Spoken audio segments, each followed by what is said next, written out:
A young billionaire came to the village wanting to marry the poor orphan girl despised by everyone. In this house, she was never allowed to sit at the table to eat. She served food, she cleaned, and she stayed silent. Her name was Emma. She had been an orphan since childhood. She had been taken in by her uncle Michael, but her aunt despised her deeply. Here she was not a daughter, she was only a servant. Aunt Linda often repeated the same words. "If it weren't for us, you would have ended up on the streets long ago." Emma always kept her head down, and in the same house lived Claire. She was the biological daughter of the family. Well-dressed, spoiled, and arrogant, she was always the one given priority and put first. At the same time, in the city, David, a young billionaire, was speaking with his wealthy father in a luxurious office. "Dad, I want to go invest in the village." His father nodded in agreement. "When you get there, go find Uncle Michael. He knows every corner of that place. He'll guide you." A few days later, David arrived in the village. He asked the villagers where Uncle Michael's house was.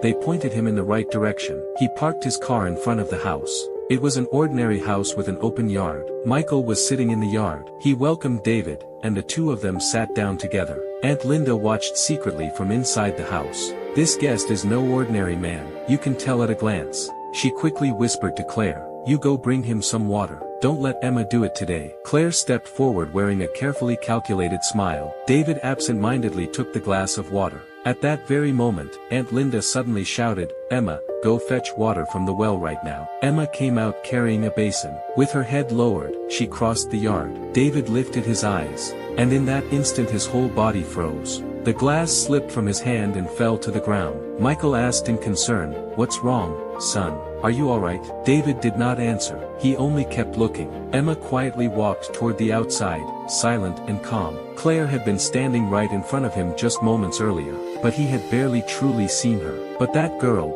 the girl who had just crossed the yard, from that moment on he could not take his eyes off her. Inside the house, Aunt Linda watched all of this with anger. This was not what she had expected. In this house, Emma had never truly been seen. But now, finally, someone was looking at her with different eyes. And David's very next move shocked everyone. Comment, part 2, and I will post the second episode.